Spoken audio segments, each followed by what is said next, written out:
उत्तर प्रदेश के अमेठी जिले में टीचर और उसके परिवार की हत्या ने हर किसी को हिलाकर रख दिया। अब इस मामले में नया अपडेट है कि हत्या के मुख्य आरोपी चंदन को गिरफ्तार कर लिया गया है। पुलिस ने बीती रात आरोपी चंदन वर्मा को हिरासत में ले लिया। मामले में आगे पूछताछ की जा रही है। बताया जा रहा है कि चंदन वर्मा अकेले ही बुलेट पर आया और घर में घुसकर सुनील, उसकी पत्नी और दोनों मासूम बेटियों को गोली मार दी।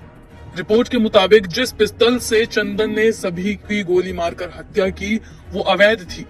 चंदन ने खुद भी पुलिस के सामने अपना जुर्म कबूल कर लिया है। चंदन ने बताया कि सुनील के घर वो पहुंचा तो उसने दरवाजा खटखटाया, फिर उसकी पत्नी ने दरवाजा खोला था।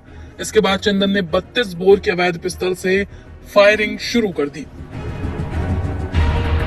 जिसके चलते घर के आंगन में सुनील और पूनम की मौत हो गई। वहीं दूसरे कमरे में घुसकर चंदन ने सुनील की 2 मासूम बेटियों को गोली मारी और फरार हो गया। चंदन के व्हाट्सएप चैट को लेकर भी पुलिस ने बड़ा दावा किया है।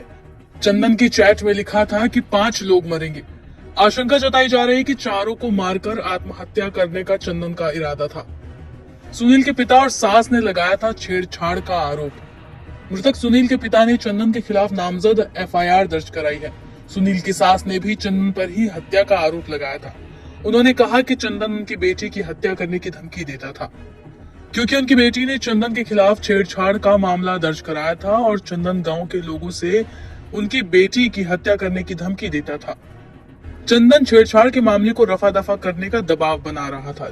जब इसी मामले में वो जेल गया तो उसने हत्या की धमकी दी थी कि वो इस केस का बदला जरूर लेगा। हालांकि चंदन को हिरासत में लेने के बाद और भी कई अन्य दावे किए जा रहे हैं। पूछताछ के हवाले से खबर आई है कि सुनील की पत्नी और आरोपी चंदन के बीच अफेयर चल रहा था। इस घटना के वक्त आसपास जितने लोग मौजूद थे उन्होंने मीडिया से भी बात की।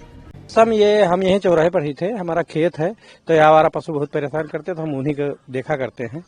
तो लगभग 7 बजे यहाँ पूजा पंडाल में जब आरती शुरू हुई, उसके तुरंत बाद जो है ये मनोहर मेडिकल स्टोर जो बगल में है, इन्होंने आके पुलिस को सूचना दी कि हमारे यहाँ कुछ फायर हो रहे हैं।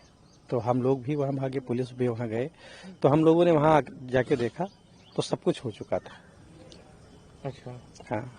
तो ये अभी जिस जगह पर हम लोग खड़े हैं, कहा जा रहा है कि यहाँ से क्या आप लोगों ने किसी को देखा भागते हुए? नहीं, किसी को देखा किसी ने नहीं है।